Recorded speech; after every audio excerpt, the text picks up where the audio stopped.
at the airport. Turns out the staff actually can't take pictures for you, so I had to put a timer on, and just because I wanted a picture of me with my luggage. And now here at check-in. Checked in, well, not checked in, yes, checked in, sorry. And also networked in the queue, which was nice. Met some great women who are also going to Turkey. I reminded them to go to the Hammam Spa experience and also to eat Turkish delight. But obviously there's lots more to the country, which hopefully this blog will cover.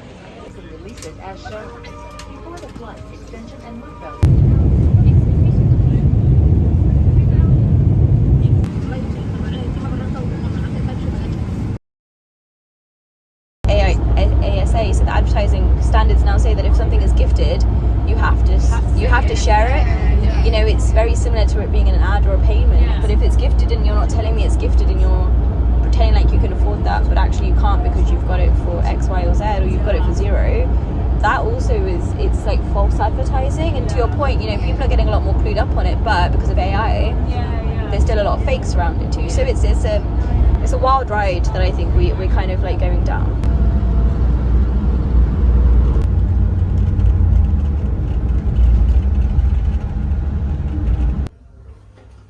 I've got a tiny lift. Reminds me of the lifts I used to have when I used to live in Italy before my study abroad. Quick shower as soon as we got into the hotel, and then I'm ready for dinner. Now, this should be ironed, but there was no iron available, and I'm just hoping that the humidity will iron it out. I'm sure my family are going to be watching this very disappointed in me, but here we are. So it's great to work with the intrepid guests and being a female tour guide in my country, because this is the hardest thing. Is the man world, you will see everywhere, they're everywhere. But also we are here.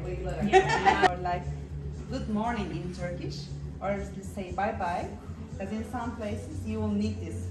Most of the places we've been through, they can speak English, but still some people they can't.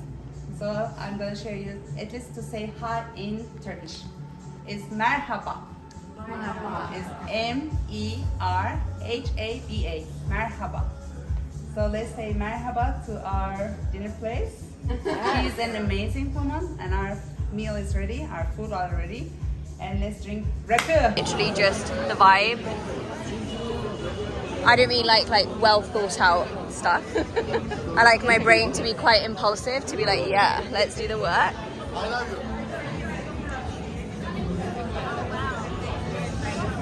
Yeah, I'm quite like a...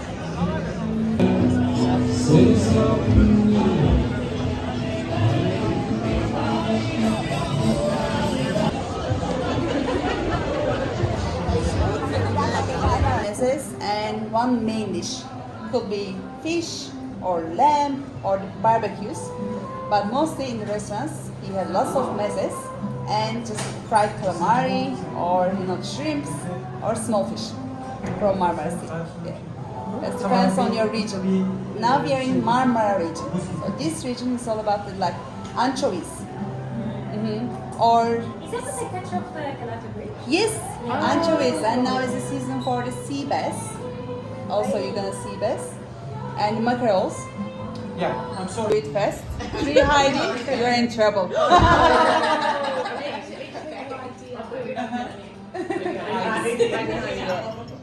Start running. Hoş geldiniz.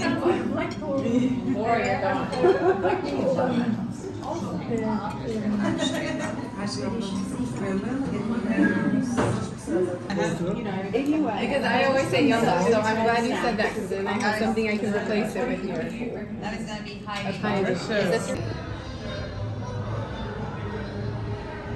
Ben hazırlanabilirim. Çünkü bu hiç benlik bir şey. Gerçekten. Sen meyhane kadınısın. Ben değilim aslında. Söyledik gerçekten çok fazla şey var ama ben kendimi en iyi ana dilimde ifade ettiğim en doğrunun daha üstünde değil.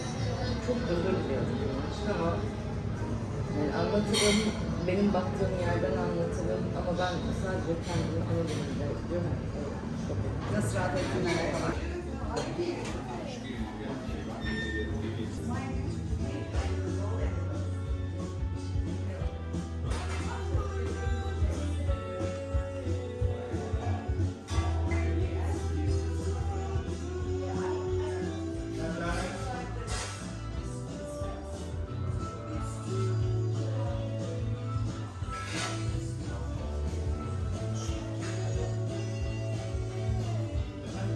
Turkish one, maybe you heard about it. Yeah. And these other ones are the kashar and the old age kashar and sisif. And how do you eat them? Like, just eat them or with honey or with bread? We eat it with bread mostly. Okay, great.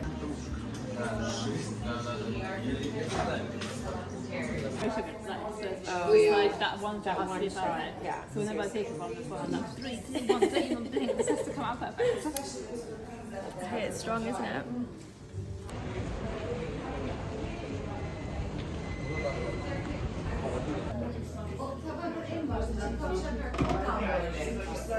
It's all good. Clear.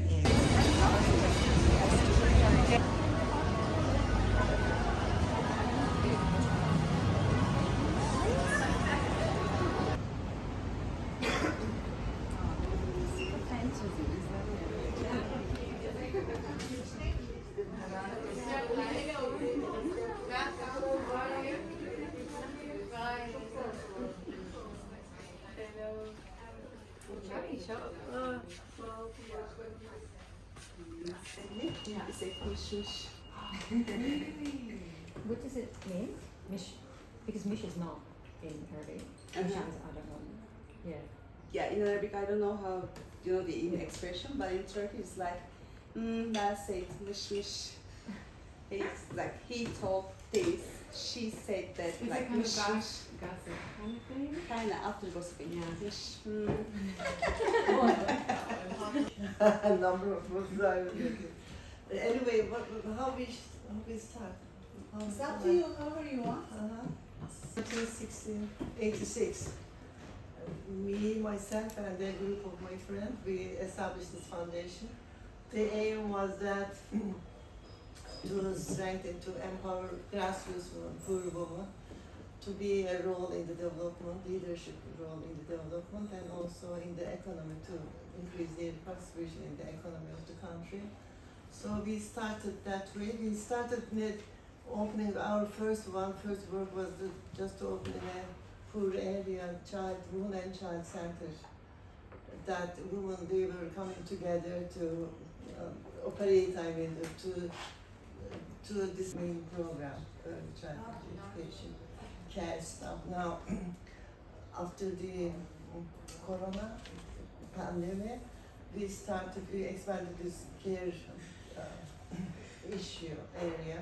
So we started to work with the elderly care of elderly people. So it seems also another area for the women's corporates to engage and how to provide this service of keeping the elderly people in their own places, in their neighborhoods and in their houses. So this is a model that still is in progress. So on the other side, we have one of our major programs, economic participation. In that sense, we are trying to look at the sectors that promising for the women's collectives. We don't work with the individual woman, we work in collectives. It means that we try to bring them together, and because they don't have money, they don't have capital, they have only labor, so how we can bring them together and set up collective businesses.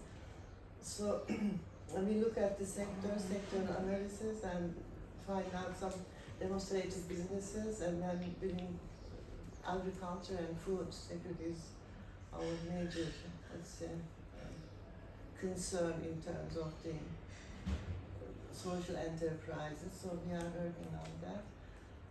What else we have?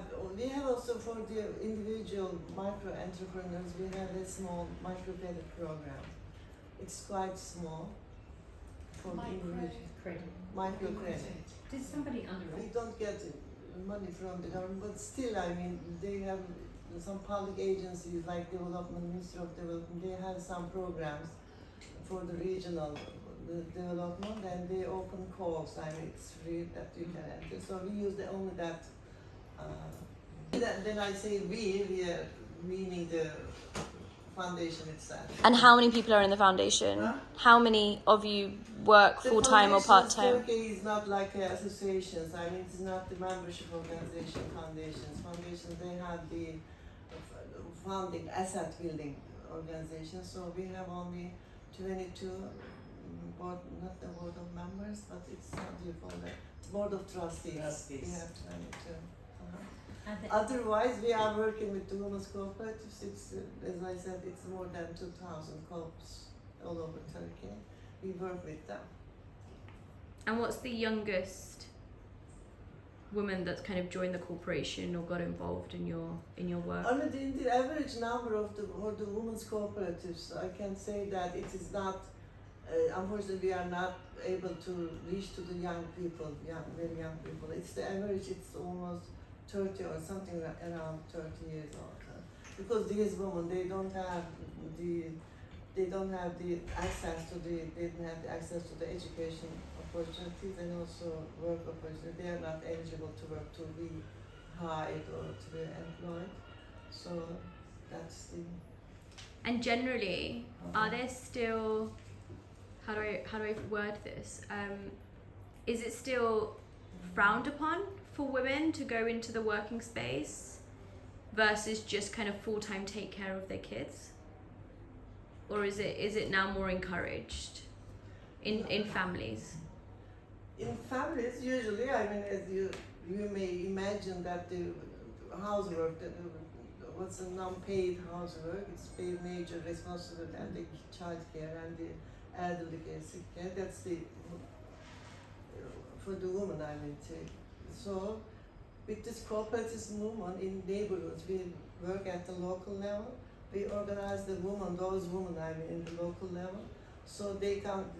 First thing that we provide them common places, spaces, that physical spaces that they can come together, so they can talk together. They can identify what's the problem, their own problem, personal problem, what their needs, and also we have a program. It's called Resilient Communities. So we organize those women they do some sort of assessment in their communities. I mean, what's the problems, what's the services, public services they needed for their kids or for the, for the neighborhood itself. So as the leaders, I mean, we have also a leadership training program. And as leaders, we call them community leaders. So they identify these needs and problems, and they come up with some solutions, discussing. Also, we try to connect them with the experts from the universities. So they come up some solutions and the action plans, and then on their action plans, they start to negotiate with the local government. So it's a good program. I mean, especially we applied this, implemented this in Gaziantep. It's a big city, southeastern part of Turkey. So this is, I mean, also another way of that those women that they are supposedly just to stay at home. Now they are in the public arena. I mean, they are, in a way, I mean, public decision-making process. I mean, they are entering. So it's a strong program. And also, as I said, they have only labor, so they come and set up joint collective under their co-ops, some social enterprises. It's not some of person and organization. We are very harsh, critical of ourselves. I mean, so we never satisfy them. We did this good. We never be in that kind of group. But one thing that I am really proud of that promoted this women's cooperatives, because this is the first time in Turkey that for women like us, I mean, let's say well educated or Western type of education, etc., to organize for the women, it's common. Let's say you can understand that. But this is the first time that grassroots women, they organize in their own neighborhoods, and also they come up with a pressure group. I mean, for the government to, for example, for the government, they may not listen to us. I mean, even the population itself, because they think that these are the women's groups. They say the usual things, etc. But they take serious those grassroots women, whatever they say. So we were also interested in tourism, even I just look at in the library. I couldn't find it. We had brochures, etc. To organize groups. I mean, for the some of the spiritual places. I mean, that meaningful for the woman in Turkey, like Aphrodisias. I really like that spot. I mean, in Turkey. So that we prefer they was program something, but we had many other things. So it's like suspended. But always in our mind, I mean, our, let's say, not the immediate agenda, but in the agenda of the historical agenda of the foundation, there was this tourism stuff. So as also, what's in the tourism sector in Turkey, 30% almost is women. But for the tourism sector, it is not like professional or. It is like a part-time. It is not a decent job opportunity tourism provides for the woman. And also we thought that by searching for the sectors that women can be like entrepreneurs or social businesses, they can connect it or individually take them into. So tourism was a good opportunity. We thought also that tourism also connection with other sectors, so like agriculture, food, etc. 5 years before, I mean, we started to think about it. Now we set up guest houses that run by the women in several parts of Turkey, that especially in the local samples of local architecture, etc. Those type of things. So it's another good thing. I mean that it's 46 or something like that in the world. But you were saying those jobs in Turkey for women are not the kind of more profitable, they're the more part-time. I mean, tourism sector, it is something like that. It doesn't provide a decent employment opportunity. One is that it is seasonal. Yeah. When the tourism season, they find people and then they leave it. The second thing is you don't need big, competence or something like that for the cleaning, or how do you say that? Housekeeping, those type of works were open for the woman in tourism sector. And then after the semester, I was doing MA in public services. Mm-hmm. So while studying that at the university, I did a small, like a paperwork, taste paperwork. It was about to look at in Istanbul the childcare services, publicly provided childcare services. When I was doing that, I took it quite seriously. In fact, it was a simple paper. In one of the poor neighborhoods, I was working there, so we get to know. The more I get to know the people and the need,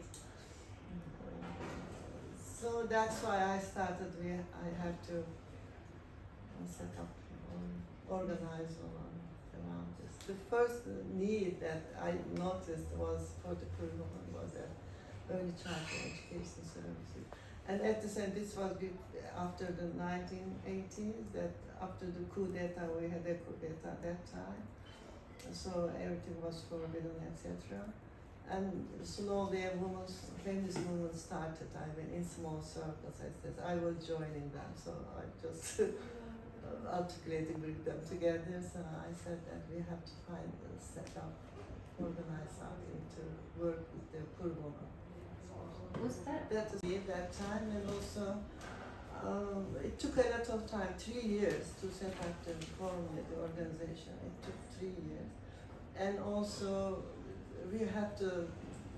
The founders we had to keep the number of founders like 3 people, because each one was going through all these checks and etc. So after that.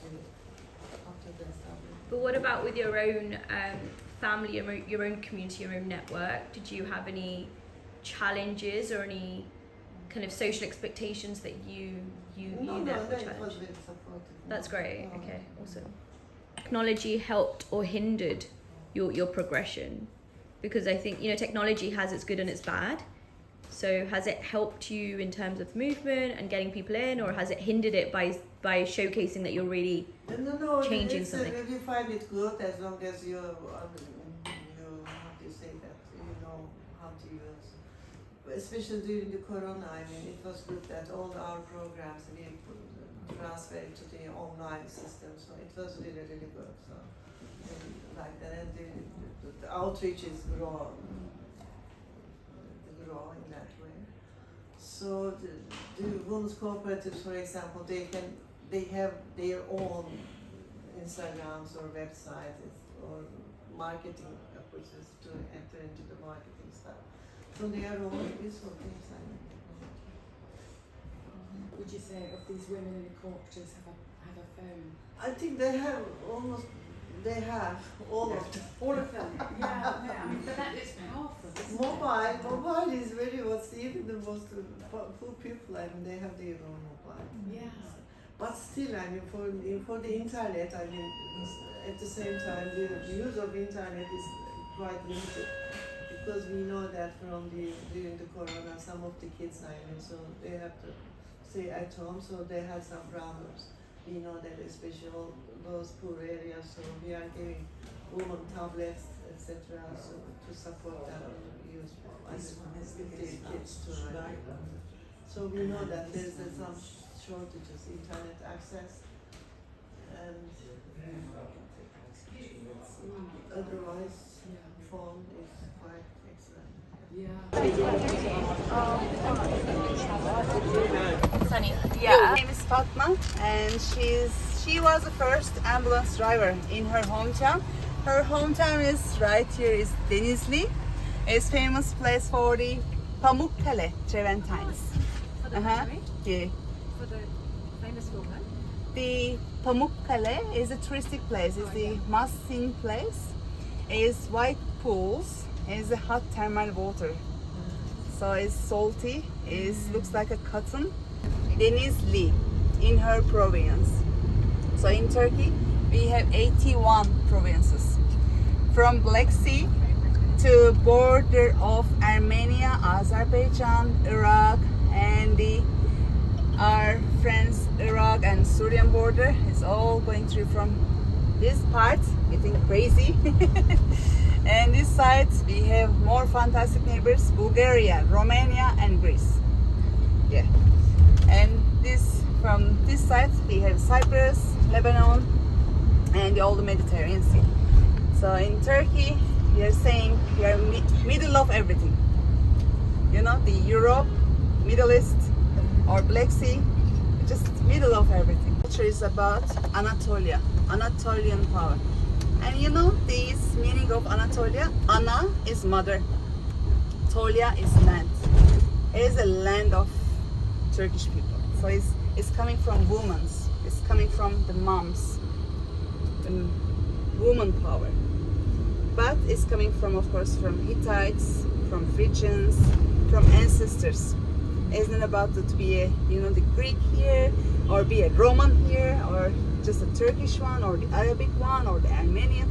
No, it's about being a mom and doing nicely. It's just the same pure love. That's why we love to say Anatolia. And in Turkish way, we don't like to say we are from Central Asia, or we don't describe us as a Middle Easterns, or we don't see us only Europe, because we are all. We are secular, so in Istanbul you will notice this is very European. Or let's say if you try to go this side of Turkey, is the nice combination of the Kurdish, Arabic and the Turkish people lives. So it's food, daily life, and the house types also is a perfect combination of these three nations. Yep. So it's like Lebanese, it's like maybe it's different than Syria, because Syrian Arabs also different. It's just perfect combination of everything. As the city has two continents. So you are in Europe. This is the European continent, and you will see the Asian side or Anatolian. The Anatolian side Anatolian side from the beginning is mostly residential area. European side is for business, for healthcare, for education, for shoppings also too. And let's say if you need to go to the hospitals, everybody should come this side. Or universities like the Turkish Oxford in Istanbul is Boğaziçi University. So it's in Europe.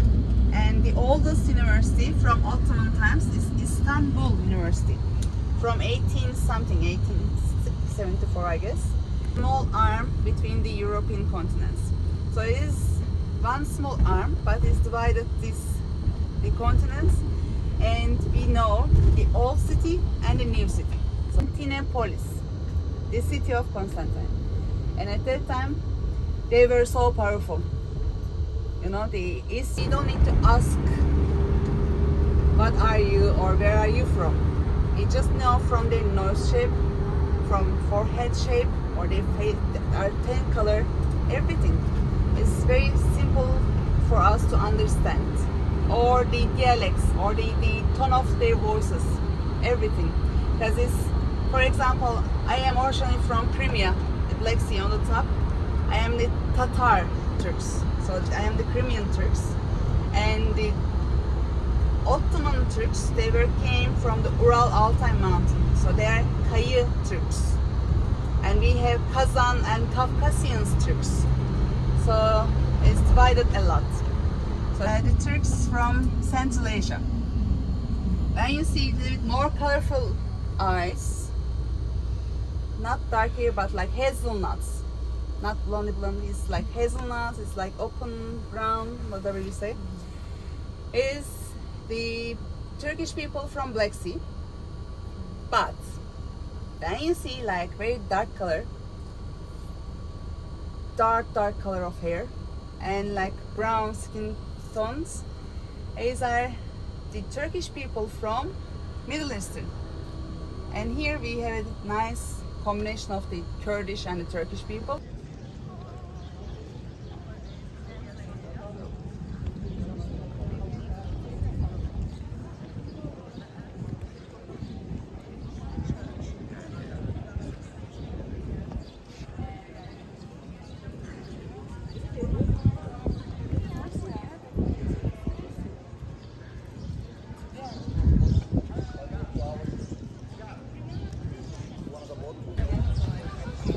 This was a place, normally Romans they has a castle here. They have the city walls, and still we have the city walls. But in the Ottoman times they destroyed all the castles, everything, and they built the new city walls here, this gate, and they built one more entrance in the second courtyard with the tower. Because by the time they opened their doors to the Europe. It was the time they tried to conquer the Vienna. And by the time they bring the coffee beans to the Europe. Yeah.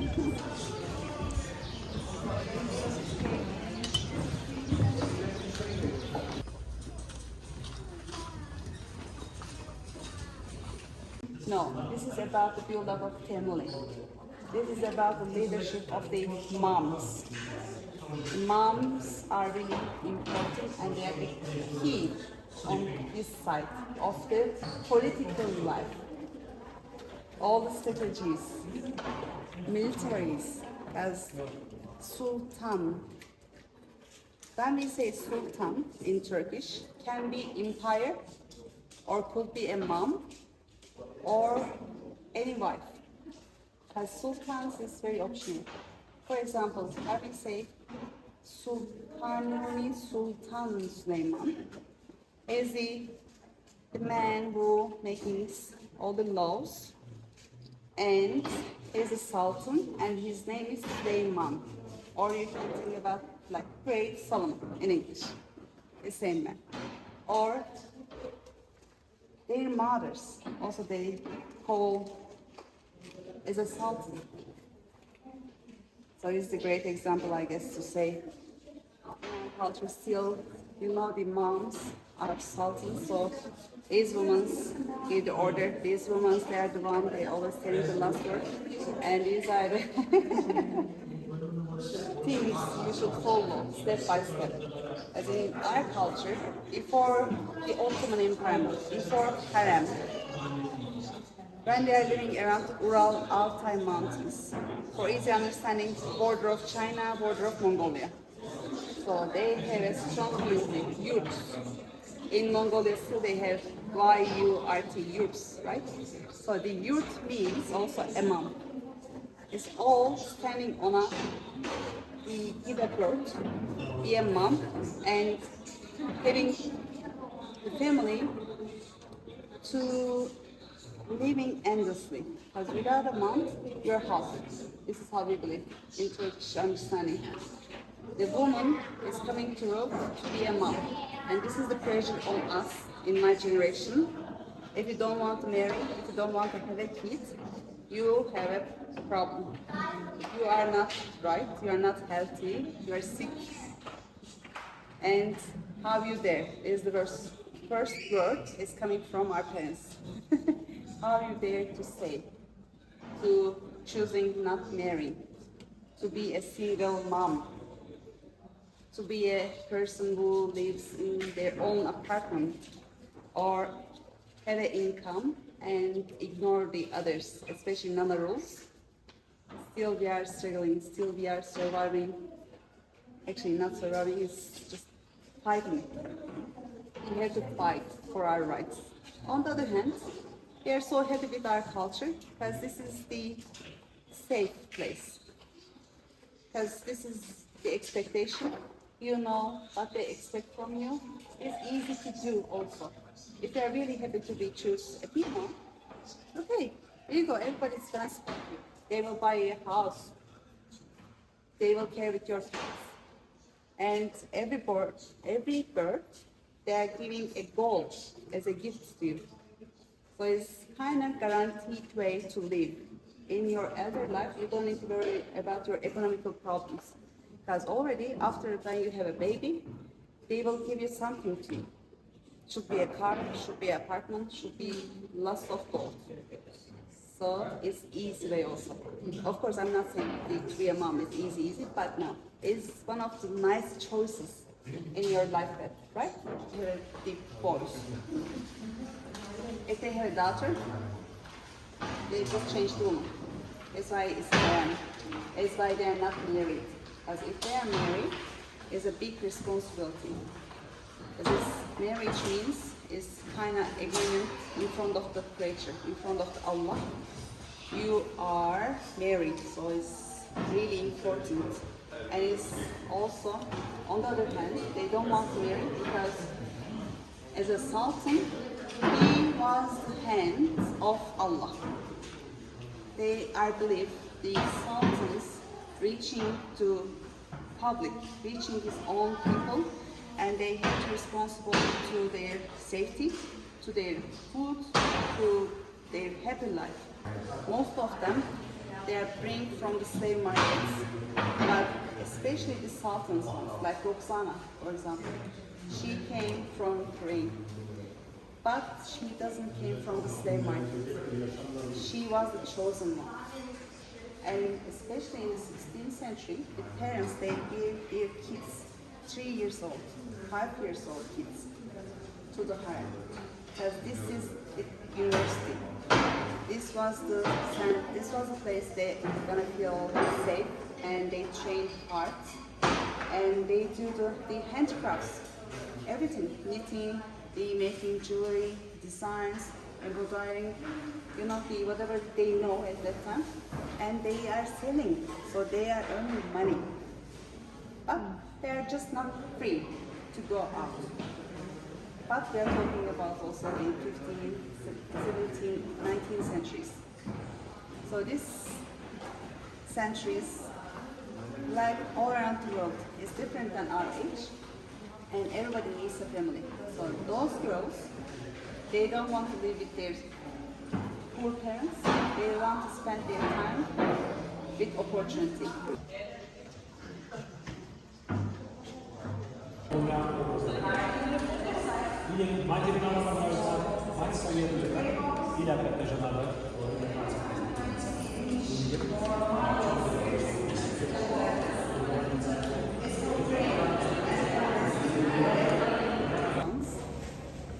can be more beautiful, can be more clever, can be more like creative. Probably they have a talent. As talent, they care a lot to be a talent because they all make this everything, all the designs, the coloring. So they are really caring about to be a talent. And if you are the one, they say favorites. And they are the girls have their own rooms. And if you have your own room, you are so lucky, luckier than the others, because otherwise it's like a dormitory. They're sleeping all together. It's like maybe 20, 30 girls on those rooms. So every time just you should use your imagination. You know, can be like maybe from the shows, or if you don't have any idea, like a little bit like colors should be color. We should talk about the colors because the Ottoman women's, Osmanlı women's, headscarf design is also different. Still, Turkish women's, they are using floral designs.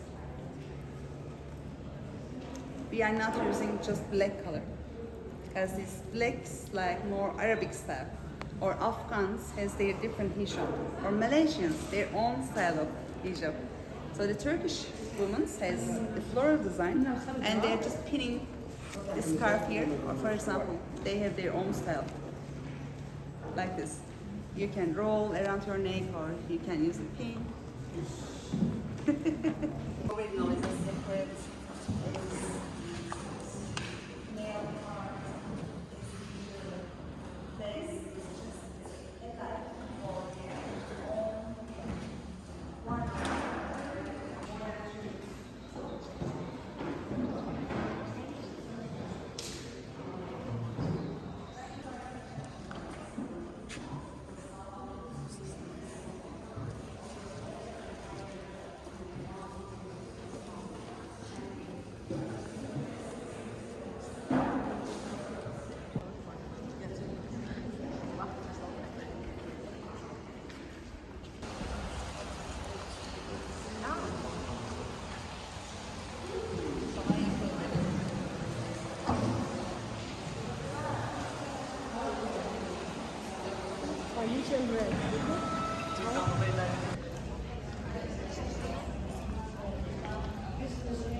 This is the line for Hagia Sophia, the mosque, and I mean it's intense, so unfortunately we're not even going to try and get in, so I definitely advise coming earlier, but it also just shows how much people want to go see this building, which is awesome. We have from the Ottoman times. Yeah. All the neighborhoods used to be like this. New houses.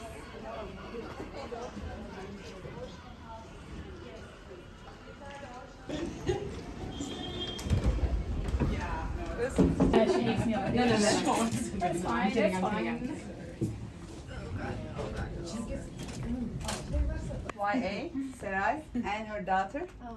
When we met, she was in the primary school. And now she's 18. It's because the money's coming from the husband or the housekeeping. So Yes, it's a way. or the You can imagine the saving. husband goes, oh, she's been with her friends all day. She's happy. Yes, I'll let her do go to Is club that day. why though? Is that great? Is it a way of surreptitiously? Is it? We'll ask. Yeah. I think it's a I think it's a encouraging each other to come together and build a community, whilst also encouraging each other to save. Because from what I understand, it's you come together once a month. There's a you get kind of a gold coin, and at the end of the year that's obviously going to go up in value. So it's about how can you invest what you have in terms of simple terms to have something towards the end of the year, and if you all need to help each other, otherwise you can. That's kind of my takeaway. Yeah, I understand that, but what I'm saying is if you are giving that to someone, you could be investing that yourself and will end up with the same at the end of the year. Kind of. It's I don't know if but in our culture there's something called like committee. Yeah, that's what I was thinking. So a committee is, as an example, let's say all of us say that every month we're going to put in a tenner, and then one person every month is going to get all of that money and uses it in whatever investment or spend that they need. And basically, just as this example, it's like a saving circle, and you pull names out of the hat to be like who gets it at what month. So you're all giving the same amount, but how you choose to use that investment is completely up to you, knowing that you have that pot of money coming in at this point, and then you have to then return that favor back to some extent. So it's accountability, it's community, it's a saving circle, and it's done in a way where, because you know you're a part of something bigger, you know that you have to show up. If that makes sense. Yeah, it really does. Thank you. It's kind of like the Woolies, you know, the Woolies saver thing, but with a little more integrity. It is, and I'm just going to record this so I can remember as well that I'm saying something and put it on YouTube. A good way of explaining it is, if I say, let's start this saving circle, I'm the one who's kind of brought it up, and so maybe it's my job to host the first event or round table at my house, but also to get everyone's names that want to get involved. And say, okay, we're going to pick it out of a hat to see what our kind of rotation is going to be. So it's, to answer your question, it's probably guided or directed by one person who probably needs it for themselves. And then you do a little bit of a sales pitch to be like, who also wants to come in with me? And so let's say there's 12 people, right? So at least, you know, over the course of the year you have, and everyone's giving £100, you know, there's 1 month where you have £1,200 coming in. You might need that $1,200 for a deposit, or you might need it to pay off your loan, or you might need it for your debt, or you might need it for that family holiday you have. So you know that chunk of money is coming in, but you're not saying that you're not going to return it. You're just saying you're going to return it without interest. And you're talking about what? So it's similar. It's similar, right? So it's like called a committee or a saving circle. That's the point of it. So it's not interest. It's just a lump sum of money in that capacity. And then you're kind of putting it out, but you always put the same amount in. So from my understanding of this is, let's say everyone here is going to put £1 in. We're all going to put the £1 in, and we're going to buy whoever's like hosting the lunch a piece of gold from that £1. So there's 20 of us, it's £20 worth of gold. Every month someone's going to get £20 worth of gold, and how that fluctuates in price is just based on the economy. Does that help? Does that kind of make sense? Nuts, no nuts, no. In the middle is a kısır. It's a special. It's KISIR. Kısır. So can you start from the beginning? And we have a cake. Is the brownie cake. This one. The brown one. Your dessert. It's brownie. Like a chocolate brownie? Uh-huh. Oh my gosh. Yeah. In the same plate as your That's so savoury nice. food? Yeah, this is how we eat. This is very Turkish. Oh, really? In the morning also, maybe you notice, in one plate, actually you didn't see any Turkish. No. Yeah. It's like this. It's salt, savor, and dessert in one plate. In one plate? Uh-huh. I don't know why I'm so surprised. Always, yeah. Cool. And is the unkurabiyesi. This is the cookie they make by flour. And they're roasting with they topping with the corn stretch, or stretch is up to you. Can be corn, can be wheat, can be. Is it sweet or? It's sweet. Ice sugar? Also can be ice sugar. Yeah. So what's it called? It's ice sugar. But what is the name? Actually, already discussed it. UN KURABIYE. Kurabiyesi. And depends on my plates. Next to the kurabiyesi, we have Ayşem söyle ne vereyim ona? mantı. She's asking me like this is how they do. Or the border of Syria. In southeastern side of Turkey. They don't have tables also. They're just sitting any shape, and they just, you know, the covering with this picnic place or this the tablecloths, whatever they have, and they're eating from one plate, for example. So you have to pass it They're round. sharing. So Seray, she's also from the southeastern side of Turkey, and she always sharing with us the Kurdish style at the beginning. Few years ago, she just changed the houses. We used to sit on the floor. Yeah, okay.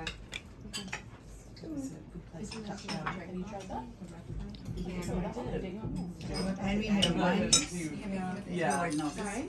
Sarma. I can, but I already have. To share all the food from one plate. Yeah. That's nice. Right? Like, I mean, Efendim she's kızım. working. Neyle ilgili dedikodu yapıyorlar diyor. Dedikodu iyi, her şey, kocaya, kaynanaya, Everything. Husband, mother-in-law. gürenceye, komşulara. Oo. Mother-in-law. Yeah, per month. Now, we are talking about now. But In earlier is- times it was easy. Is that changing with the new generation? So a good example being, if people come to these kind of like, you know, like golden hours and they bring their gold, is the new generation less likely to want to get into that tradition or that norm, or they also want to? Still we have. They do. Even like the Gen Zs of the world are like, yes, buy us gold Nothing's and changed. make us rich. Still, we are buying a new sofa. Still, before the guests arriving, we do the extra cleaning. Still, we have different clothes for our meetings. Yeah. As this is the easiest way to get social, to see someone else. Let's say if they are working, it's kind of, you know, the meditation time. It's the friend time. It's sharing time. Let's say if they are not working, but still they just doing the houseworks, they caring with the kids, so they need someone, and this is how they feel better. Social. And all around the Turkey, people just watch TV, and you're just seeing all these, you know, the news and the scenes from the news, and just feel, you know, the worst. It's the worst one, because Turkey is an earthquake center. It's an earthquake country, and from 1999 we have Izmit earthquake, and we lost for more than 47,000 people. And after this, we always scared to having a big one, disaster one. And from, let's say, 2000 to 2023, we forget everything. You know, the prepare yourself, having your earthquake bag. How they do. I saw from my mom and my grandma also, both sides they were same. And now, every night, if we're gonna go outside, if we will meet with our friends, my grandma, she still get worried and say, after the last call pray, you can't go outside. The call prays are meeting time. Gülcan. Early in the morning is the first call pray time, and it's for wake up. And the noon time is for Anneciğim bir çay getirir misin bebeğim? meeting for the girls time, you know. Bana. You can meet with your relatives, you can meet, it's a coffee time actually. It's our Turkish coffee time. And in the afternoon is the shopping time, or is the time you can do the, you know, the cleaning, or is the time finishing your responsibilities for the day. And the fourth one is the dinner time. So dinner time with the family time, and the kids, you should be at home. And we love to eat our dinners all together. And we are not allowed to say, sorry guys, I have to go over. No, unacceptable. You can do it early or later, not around the sunset time. Because our dinner times is mostly sunset time. And the last corporate time, now is summer, so it's like 10:30ish. And is the time you should come back to home. And and given that this experience, I guess if I was thinking about it, brings other people into your house and you learn new things and you evolve and you teach them too. And given that she has two daughters and what we know about kind of society and culture, how has that changed or enhanced her like thinking around what she wants, especially for her daughters? Şimdi diyor bu sizinle tanışınca, sizi görünce diyor kızlar için fikir değişmiş midir? Kızlar için neler istiyor? Turistleri görünce, seninle görünce. O kızlarda sıkıntı yok. Çünkü küçüktü geldiler.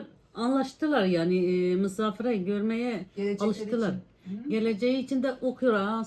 Yarın ikisi de sınava girecekler. Üniversiteye Allah ne nasip ederse inşallah o olur. Bilmiyorum. O tercih onlara ait kızım. She's okay. She's so open-minded about everything, and she say they know, they solve everything. So this is their choices. And tomorrow in Turkey we have the university exams in the morning. So the one you saw, she's joining the exam. So she's paying to her. Çünkü ben okumadığım için istiyorum. O nereye kadar giderse ben onların arkasında olurum yani. She couldn't finish the studying in the ilkokul. Onu da okumadım. Ama 4 diploma aldım. Okumadım ama 4 diplomayı aldım. Normal okuma şeye gidiyorlar ya. Onun diplomasını aldım. Helal sana be. Hali kursa gittim diplomasını aldım. Sana söyleyeyim Kur'an kursunun diplomasını aldım. Dikiş nikiş kursunun diplomasını aldım. 4 diploma var. Gitmedim She has 4 okumadım. diplomas. But also she's saying she doesn't graduate from primary school also too. Because in their time we have 12 or 15 years gap. The girls, it was really hard to go to school. Depends on their parents. And most of the parents, they didn't send their daughter to the schools. So she couldn't able to finish the primary school as well. But then they come back to Istanbul, and they coming here. When she start to work, especially, they have the diplomas from the courses. The language course, the embroidering course. Ne dedin? Kur'an. Kur'an kurs, dikiş nikiş kurs. And the tailor. She's also tailor. Yeah. So Yani okumadım. Okusaydım daha güzel yere gider. She said she couldn't, find the other opportunities for her education. She's still living. She's uneducated, but she's saying if she could at that time, to reach all these opportunities, the books, the different teachers, she is planning to be somewhere else as a CEO. Is what she wants, getting a mentor. İmkanımız yoktu yani But she o is a zaman. CEO, just of a different lifestyle, of a different business, of her own house, right? Sen diyor kendi evinin patronusun diyor. Sen burada müdür olmuşsun zaten diyor. Evet ama daha güzel isterdim o kadar. She's still wishing for in a different way. Yeah. Yani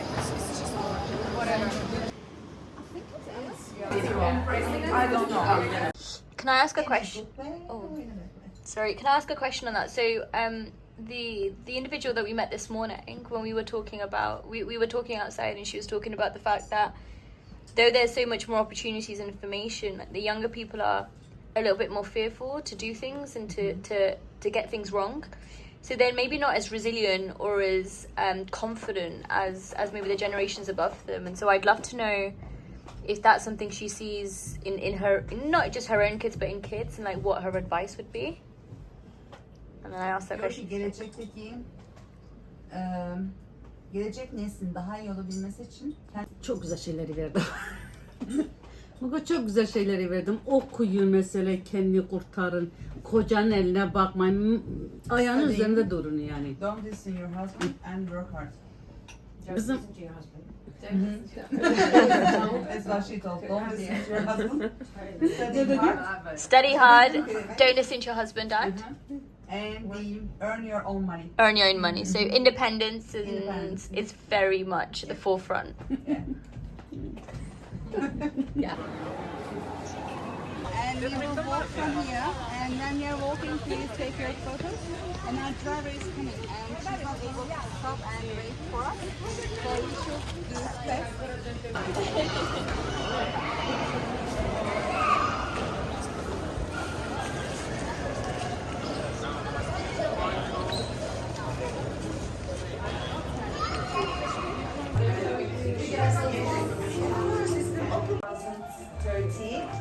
And we started as an apartment building to host meetings. long-term guests, mostly expats, because before I was doing expat relocation. So in the first I started relocating my expat to this building. And then but we have seen this demand for shorter periods and turned it to be a proper hotel, making the lobby connecting the two parts together and serving the breakfast. Then number 11 hotel had always this three words, stylish design, attentive service and perfect location. Stylish design because it gives the idea of our neighborhood. Çukurcuma mostly, the downside of this Istiklal Avenue is famous of its antiquary sellers. So we collected all antiquaries from those small shops, and you can see them in this furnitures here and as well as the roofs. And attentive service because we had a nice reception. All traveled young people who have seen the world, who like the traveling and who can connect with the other traveling people when they come here. They are having nice conversations with our guests because they also have seen the world with their eyes. And perfect location because it is perfect. We have the taxi stop here, metro stop there. You can go everywhere. In this Istanbul Biennial, it was the 16th biennial and it was called Seventh Continent. And it was about the floating continent in the middle of the Pacific Ocean. It's a full continent of plastic waste. And I see it and I said I have to do something else than all that we are doing. So this environmental feelings has grown in me. It was like an enlightenment to me. And the other day I come to the hotel and said, no more plastics, no more single use, nothing. So we changed, since then we don't have the straws, we don't have paper coffee cups, we don't have plastic bottles. It started all like that. Then I started to search a little bit what the world is doing about the sustainable tourism, sustainable hospitality, all that stuff. And discovered this criterias and the certifications, all that stuff. First we started with the Green Key, which is an international environmental award. We applied for it to the Turkish office. They said, you are a very small hotel and the smallest one, why you want to do that? So I said, okay, we are doing something, but I want to learn the criteria and do something accordingly. And we has been the first small independent hotel to get the Green Key certification in 2020. It was asking to wait the guest. I'm so happy to be here with you all, and thanks for this chance. Thanks Ayşe Hammam and Ibrahim Bey for Turkish religious or Turkish Sufi music example. Then I will go through the other ones.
Ibrahim Bey, our manager, wrote me that, are you that Tuba that I was watching from the videos, because he was drumming as well, my manager here.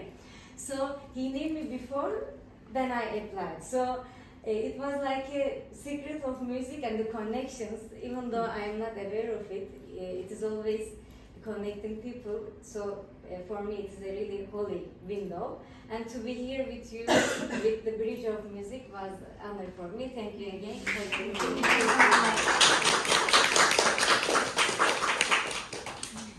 like ney. Reed flute is really popular in Sufi music. You can hear the ney much more, but actually this is the one that we know Mevlana played himself. Yeah. How did it find its way here? This one? Actually, I have like a collection of instruments. Yeah, but these two were being played by two specific people. Then their sounds, their voices and their styles touched me. Then I choose these two instruments to improve. Of course, I'm quite new. Something to do with sustainability and women as well, which was I've been always doing, but will continue to do. And as a last we used to make some artist gatherings here, give free space for the artists to show their art here, and some women producers as well. We have this small shelf of sustainable products that like 90% they are coming from women. So having you here, I called a few of them and they wanted to send you a few gifts, like a nature loofah sponge and a pumice stone for the feet, and we put together with Tuba. She wrote a nice writing on top of it. It's all handmade, small kits for you to remember your Turkish women, what are they doing, like handmade hand creams, something like that. This is end of my speech, but I would like to say that if anybody wants to see the terrace with me, yes. I would love to show you the terrace as well, because that is my world.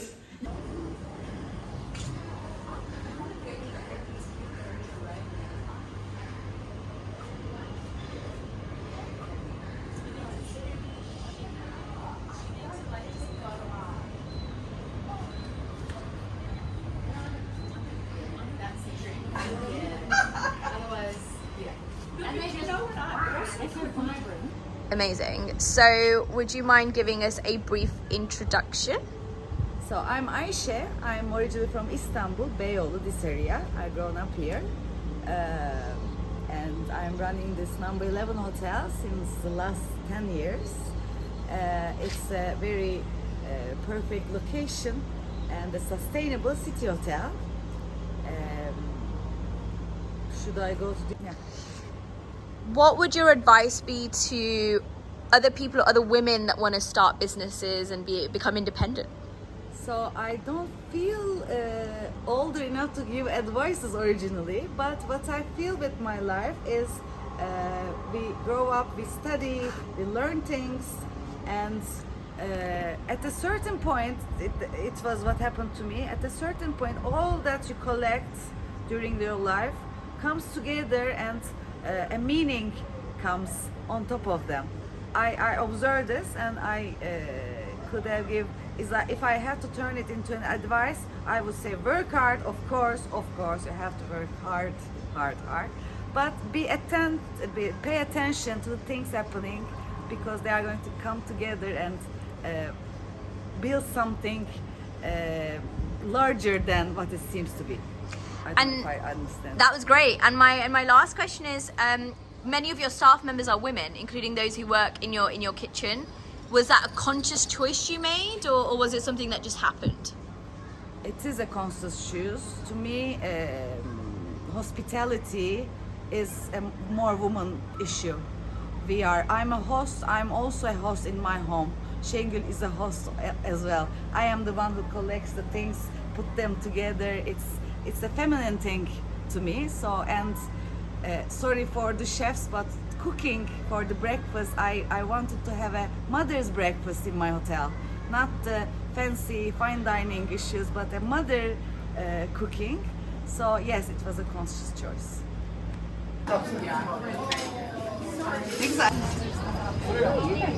Now in 18 in Morocco, and it's supposed to go knowing all about learning about the lives of women in other destinations, about their challenges. So I'm going to hand over to her to tell you a little bit more about them. Okay, so I'm super happy to join this trip specifically because I don't have huge amount of time to add to my already busy travel schedule that is often mostly made of business meetings and things like that. So when I managed to get some time to go on a really intrepid trip, especially when it's a women expedition, I'm very happy of that. So 2018 I was running Morocco operations for Intrepid, so I was running the office that operates all Intrepid trip in Morocco. We are, as a tour operator, we have a very interesting setup, which is not a usual one. We are integrated vertically, so Intrepid has their source market offices in Australia, in the US, Canada, UK, Europe, but also all the countries where we operate large number of trips. We have an Intrepid office that runs the operations, and the reason why we have this setup is to make sure that we have a very good control on our operations, that our sustainability credentials are applicable, that we don't say just things for the sake of saying that, but also can check that it happens on the ground, that we make sure we can contract local people, that we can support minority and women-owned suppliers, that we have our own tour leaders that are dedicated Intrepid tour leaders. We don't have offices everywhere. We have them in 30 countries. We operate in hundreds, but at least in the main one, like Turkey, Morocco, India, and so on, Japan, etc., we have our own. So my role is to overlook the EMEA region for Intrepid, so everything from Iceland to South Africa, from Morocco to Turkey, falls under my remit. We have 8 offices, 400 staff, and 250 tour leaders, I think. So it's a big remit, but I started as a finance manager just in Morocco, and I went up through different promotions and roles until I got to the point I am in today, 13 years ago, so it was in 2010. So when I was running Morocco in 2018, one of my goals as a GM was to increase the number of female guides we had in the company. So we have, profit goal, revenue goal, all sorts of normal commercial goals, but we also always have a purpose-driven goal, and it can be from raising money for our foundation to achieving B Corp certification. But that year, the goal was to double the number of female guides, because in Morocco I had 0, so it was I had to find one at least. But it was a challenge, and I realized that when I got into the role as a young female GM, it wasn't always already very conventional as a role, and I was always already being questioned. Why is she here? What is she doing here? I'm Moroccan. I forgot to mention that. But yeah, it was very interesting role to be in. So finding female guides at that time was a challenge, because I realized that the job was not very known in the country. It was quite opaque the way you access the role. It was not very transparent, not very visible. It was an amazing job. I knew that because we knew how much we paid the leaders. We knew that they were actually getting very comfortable, lifestyle because of this job. They were getting an amazing experience. They were interacting with foreigners. They were traveling for work. It was an amazing job in general, but then it was not a job that was given accessed by women very well. And in fact, only 4% of women only 4% of the guides in Morocco were female at that time, while 25% of the active population is women. So already we know 25% is not a lot, but when it comes to guide, it was even worse. So I started lobbying efforts with the Moroccan Ministry of Tourism and government, and after months of communication work back and forth, got the support from the Australian ambassador at that time, great women, and other people in the key stakeholders in the industry to get women accessing this job, and we managed to get them to operate a big guiding test, and as a result of that we got over 20 female guides working for us. We went from 0 to 20, and then moving forward we managed to continue hiring more and more. And so as a result of this effort, we launched the Women Expedition in Morocco. It was the first destination, and it was a one-off. It was just one destination, one country, quickly expanded to Iran, Jordan, and then years after years we added more destinations. But when we launched Morocco, it was really just one departure. And to put this in context, the best of Morocco trip, which is one of the best-selling trips worldwide, is 300 dates a year. So it's one versus 300. So it was really just a test. It was just to see if there would be demand for that.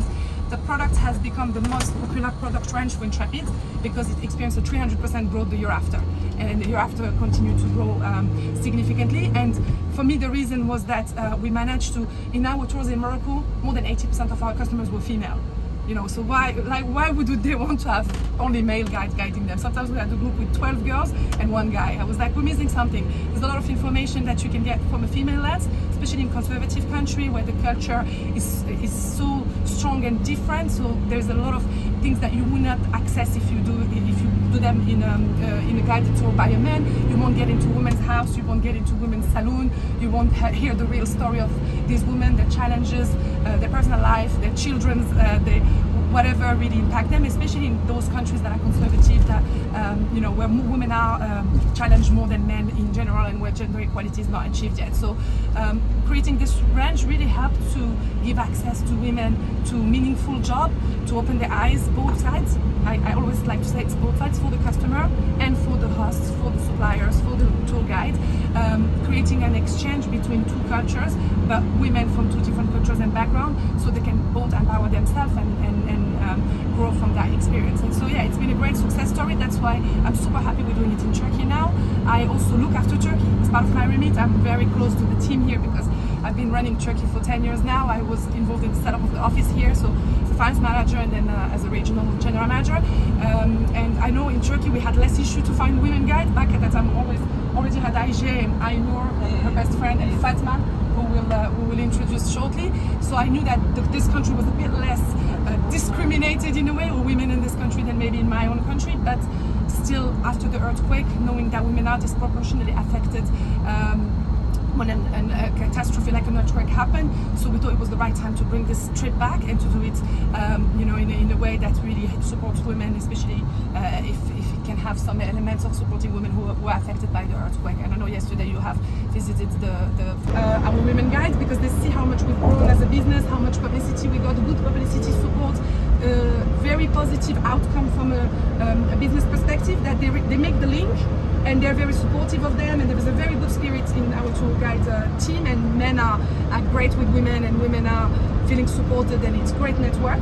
Now, before, when I started as a GM, and I remember my first leader training, I started to talk to the guys in the room about the fact that we needed more women, because my first initiative was, can you help me, because you would know better than me, where can we find them?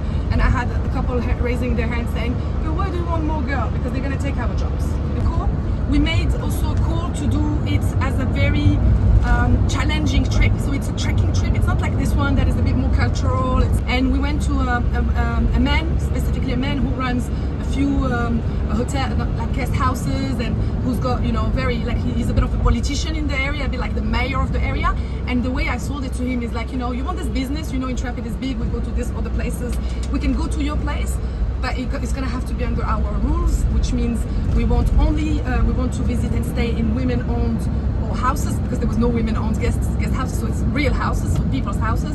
We want the muletier, so it's, for the ones who might know, the muletier is the job of in Morocco, when you do trekking, you don't have porters like in Peru, or it's not like men who handle all the equipment and everything. It's more mules that are used to actually get to carry all the equipment and everything. And so the person who kind of drive the mule is a man. It's a man's job. It's never ever been in the country a woman, but we went to him and said, you train someone to do that job, and we want a women local guide, etc., etc. So he said, yeah, no problem. Obviously he wanted us the benefits of the trip, and so he gets his cousin to be the mule chair. He's got his convincing the guy who was running the show really in that village that it was a good thing for him. It was good travel, good sort of travel. It was not going to challenge their culture, because we were bringing just women. We were not bringing a mixed group of men and women to spend night in these women's houses. And he really liked the idea, and that's how we managed to scale it and do it.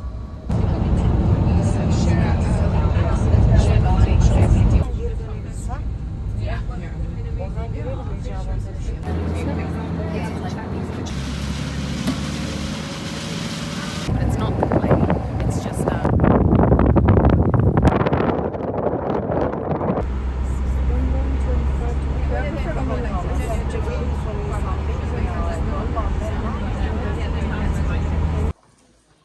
After when we learn our rooms, you should come back here and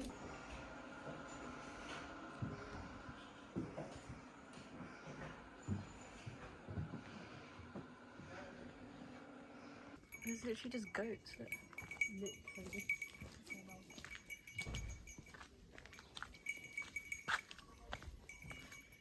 Oh my gosh, picture over there. I just transferred my name to you. And our host is Altu. Can be nice, or maybe start.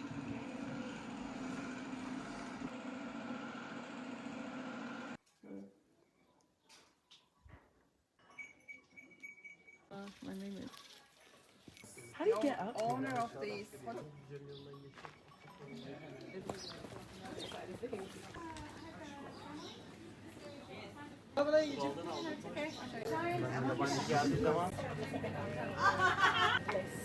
Like I've just died. Okay, tomorrow. Oh, they're like exclusive. My motivation is down.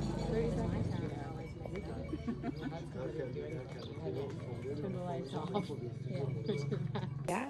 This is early harvest. Like thing to do, but it's like it's work. Yeah, it's actually just like you.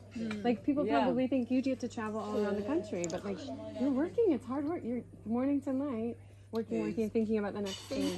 Yeah. And and I was thinking you're managing people, right? You're managing like 13 new strangers every other day and putting up with their stuff too. This is the fun part. This is the funniest part. Yeah. These are here. I didn't realize it was here. Yeah. There's some here. So you feel like a little bit of an imposter too?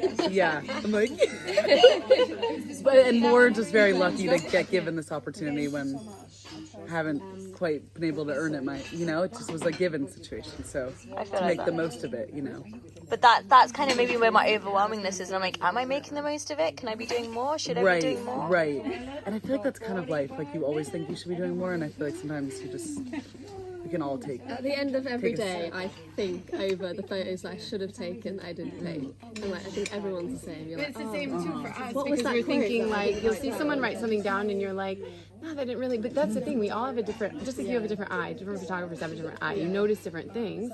I'm gonna pick up something different than you're gonna pick up. But that's why they invited this many people. Yeah. I'm gonna write different. The end of the day, I go through my iPhone storage and I'm like, I've got 5 GB left. I should really think about what I'm capturing. I know, like be more deliberate about what. No, it's hard to do that in the moment though. You should be like just do the things, take the notes, record the things, but then like later sort through it because you don't have to do it all right now. You know what I mean? Like just like enjoy it, obviously what you can, experience it, take your notes, and then like sort through it later. I think it's a lot for a writer more importantly than me, but you have to like feel what it feels like to be there as well, because otherwise your pieces have any emotion in it. Exactly. Yeah. And so if you're constantly like, you have to be on your phone, like you do. You need to record stuff, but if you're on the phone the whole time, you actually aren't looking at anything. Like I went to take a note earlier, and then I looked up and we saw that there was a gorgeous view with the olive trees and the sea and everything. I'm like, I wasn't even looking at it because I was taking notes. You know? Yeah. Do you think I can have a just to finish the last Does anybody else want? Yeah, they're beautiful, but I just got back from like backpacking. Like I was like, wearing my hippie pants. Like I was just completely not that vibe. And then I arrived in this like pristine 5-star hotel with like infinity pools out to the Dead Sea. Oh my gosh! And I was just like, they were like, you can order anything from any bar or restaurant, and it's all on us. And I was like, what? Oh my god!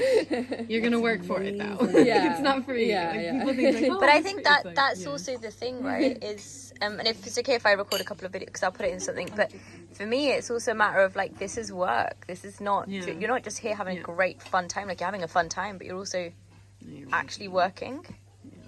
And I think that's what individuals don't realize. A press trip is not just you're going away for like 5 days and it's all.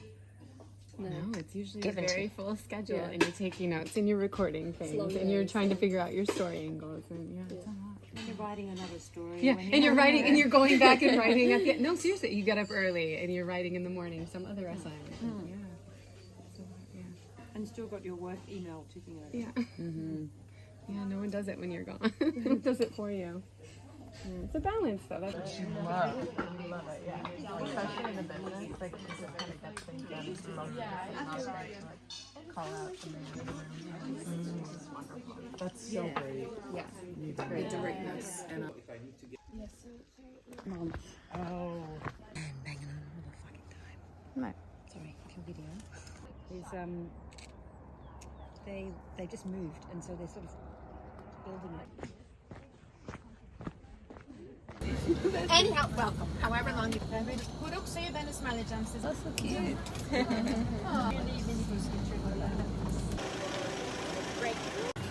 Kolonya. That's This is Pablo. And this is bottle caps. Bottle caps. So there's our part-time. We have 2 other part-time workers as well. Well, yeah, all right. So I left the States 33 years ago. I'm American, but I've lived here since 1989. And I was working at a state university in central Turkey, and I came here a couple years later with a friend, and at the time houses were really, really cheap. So we bought a house together, and it doesn't work. It's like, why do you think it's going to be different for you? Of course, my friend and I are not on speaking terms, but I got property here. So that was my foothold here. What am I going to do with the house here? I don't know. So I would come and go, come and go. I lucked out. I was hired in Istanbul. There was a time, watch your politics, Tara. There was a time that when the window for civil society opened wide, it was right after there was a very horrible earthquake just outside of Istanbul, and the government was caught completely unaware.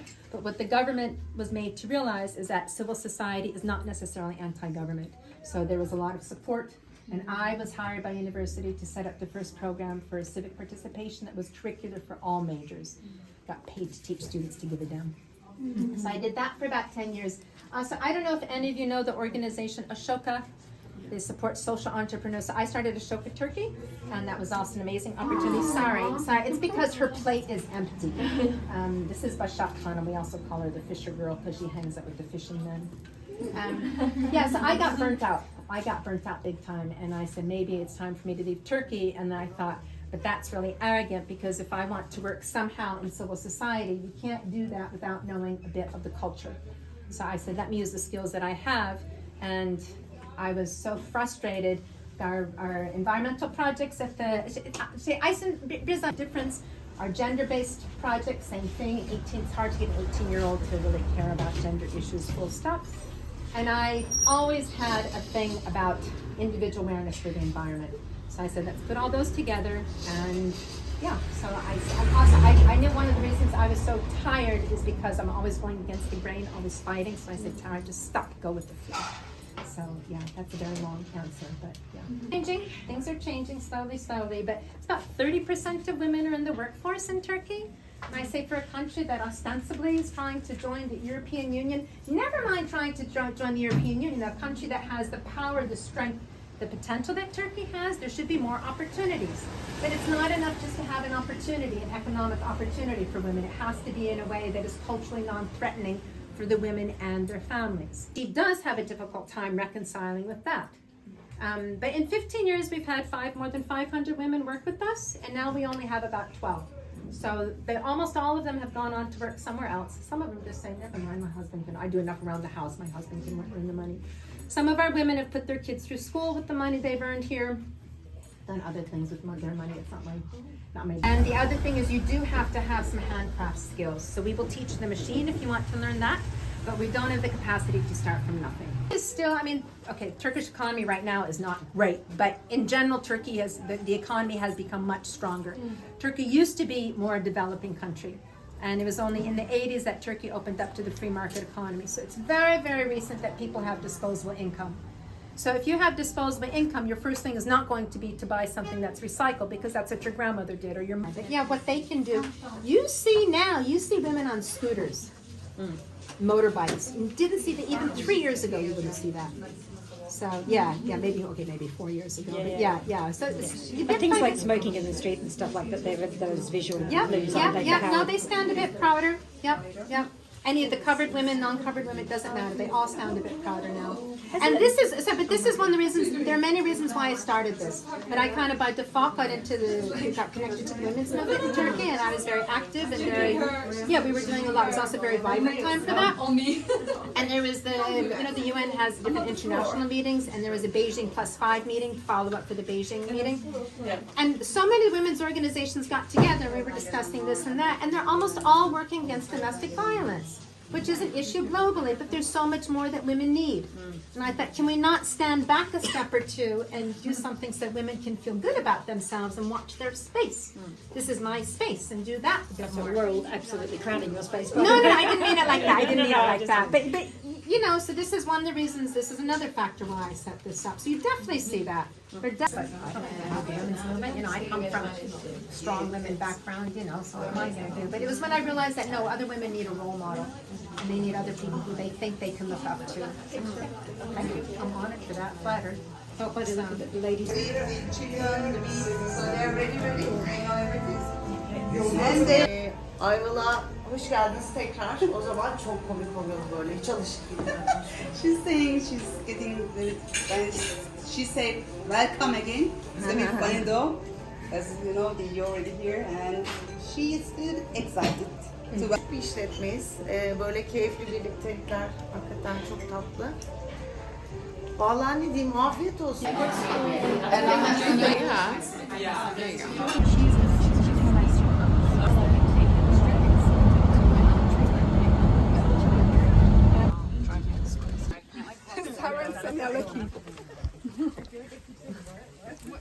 Where are we?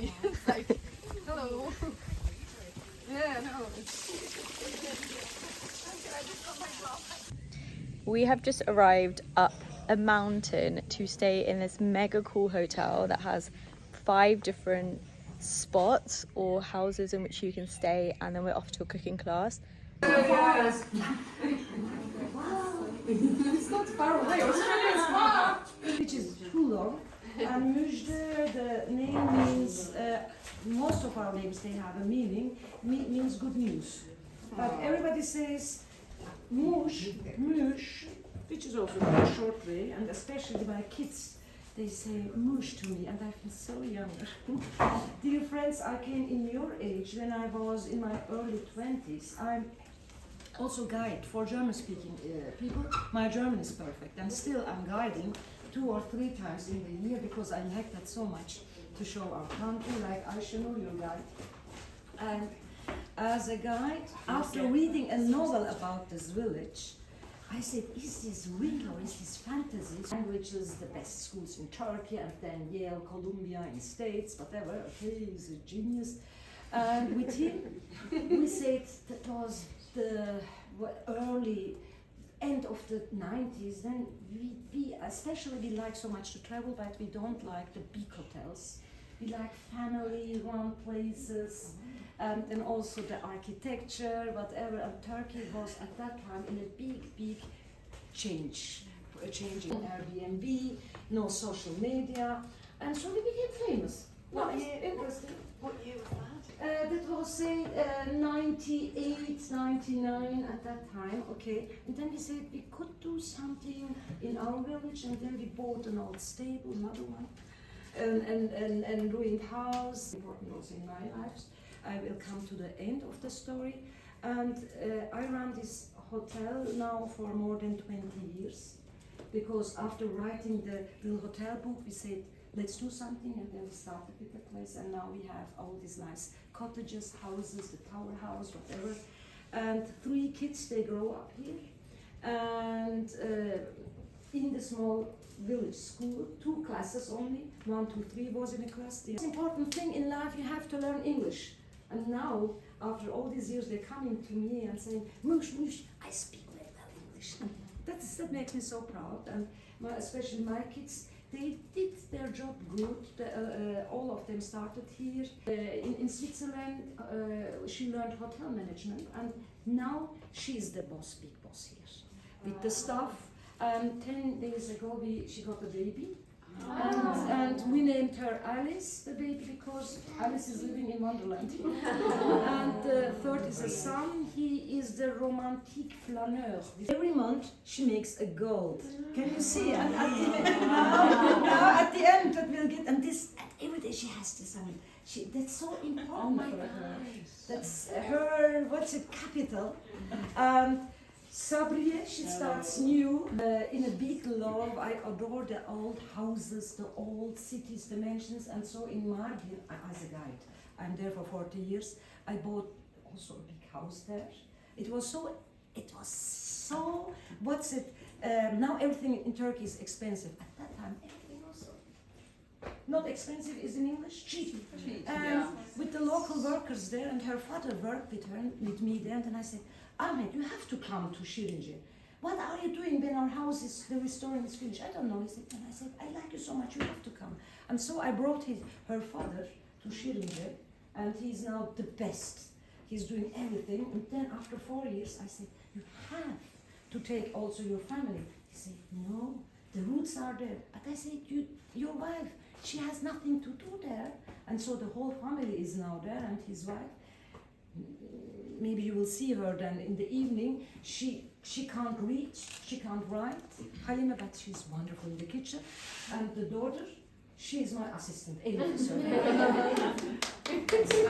She's so good in school, absolutely mathematics, 0. But in the kitchen, and I said, I will send you to a good school and you will become a chef, and you will do our work as the 3rd generation then here.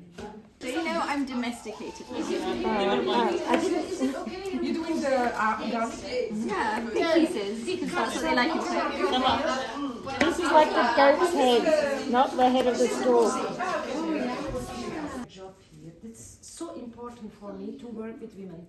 70% of our people here working in the hotel or more, they are women. And Gülay, she is my first assistant. Hello. Before she didn't work in life, that's her first place, and she is a housewife. I taught her everything. We feel not that you're in a hotel, we feel like us. We have never labels or whatever. You can't see Nishanyar our labels around because it's my house, a little bit bigger than my house, and you are guests in our house. And so what we're doing is in the village style cooking, village style hospitality region, and then we put a little bit of this. For me it's good. The men, they put half of the tea, and then it's, as you can see, boiled water over it.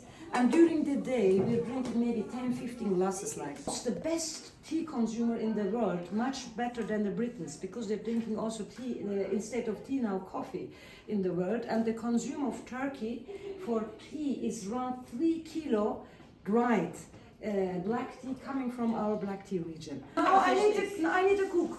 Who is the cook now? One of you. Okay. Then the water should be very reduced, but on the open fire I can't control the fire. If I make, what's it, for 100 people, then I'm making my mayonnaise myself. And can you make, did you try?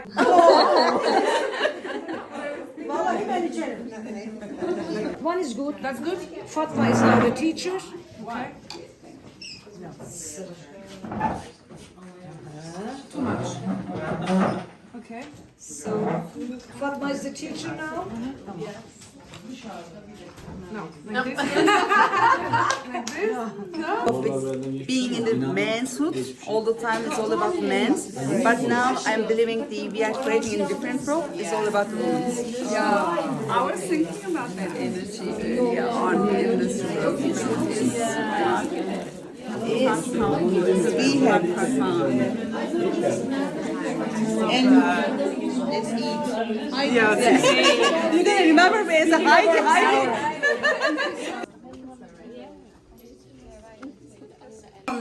Who is working as a driver in Turkey, as a lady, I guess? Yeah, we know. She's I think this is fantastic. She is amazing. Really? And she drives really, really well. It was hard down. Yeah. To come up to here. Of course. Wow. And she's real good. Endless skills.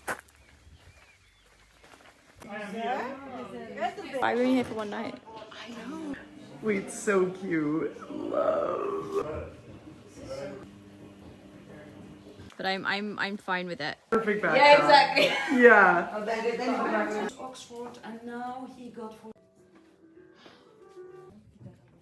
Okay, I'm gonna. Yeah. Where are the grounds though? Oh, there we go. I just want to know how you're feeling. Did you get a picture? I hope you is looking very healthy, very fun.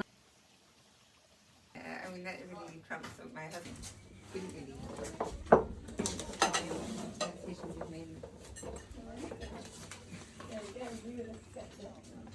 Strong tea.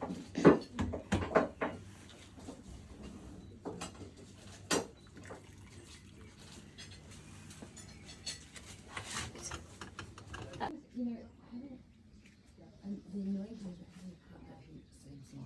seems to take precedence over everything in wine. It's so Was he a doctor? Yeah, and he was until halfway through COVID when we threw it in. He was in emergency, so you can't say he's like. Yeah, it's hard to argue with that. I'm saving a life. I'm like, oh. So yeah. And we'll be in front of the Ephesus archaeological site.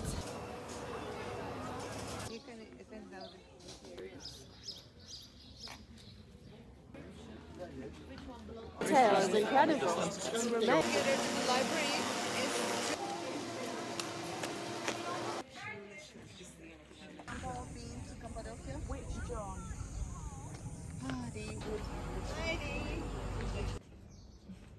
Okay, we have another 10 minutes. She will put the first knot from your left hand side and the second knot from the right hand side. And she will put it down, bind it, and cuts it with the knife. One more time. There we go.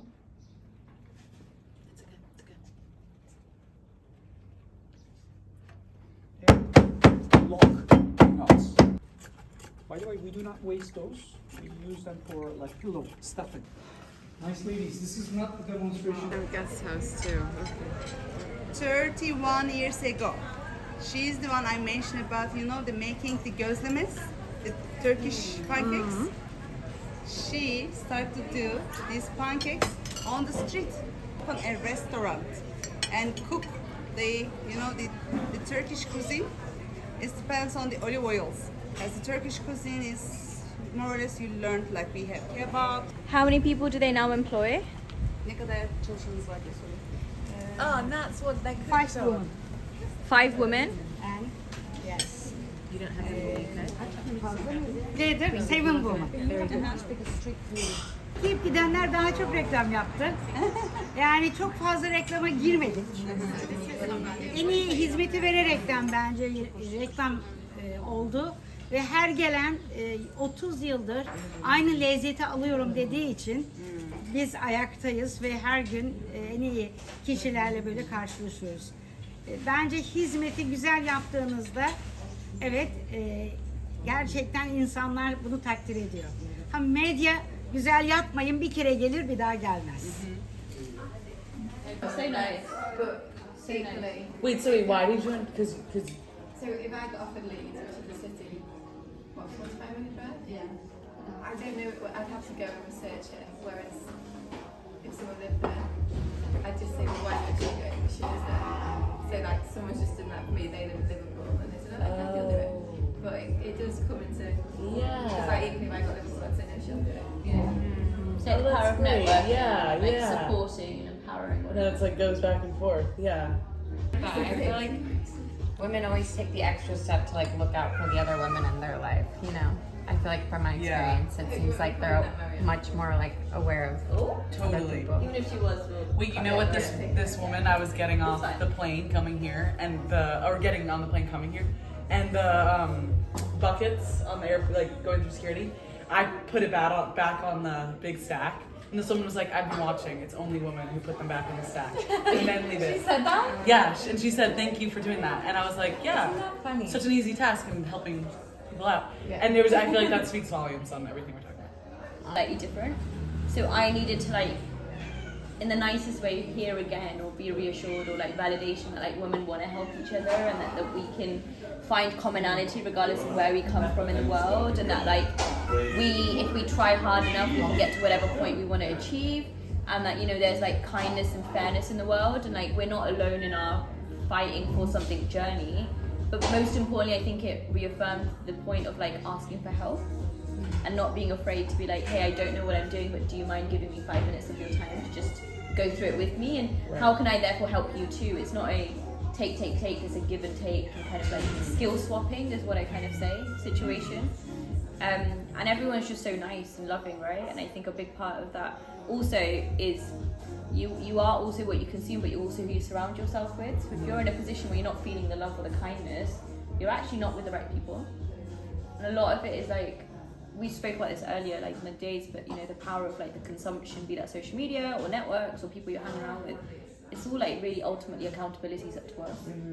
So like if I'm feeling like rubbish, I should really think about, am I feeling rubbish, or is the people I'm surrounded by making me feel like that? And if that's So true, take yourself out of it. But maybe that's like an early in your career trying to figure out life lesson, and you know, maybe people have got that sorted and that's fine. But that's kind of, that's like what I needed to reaffirm in myself. That's when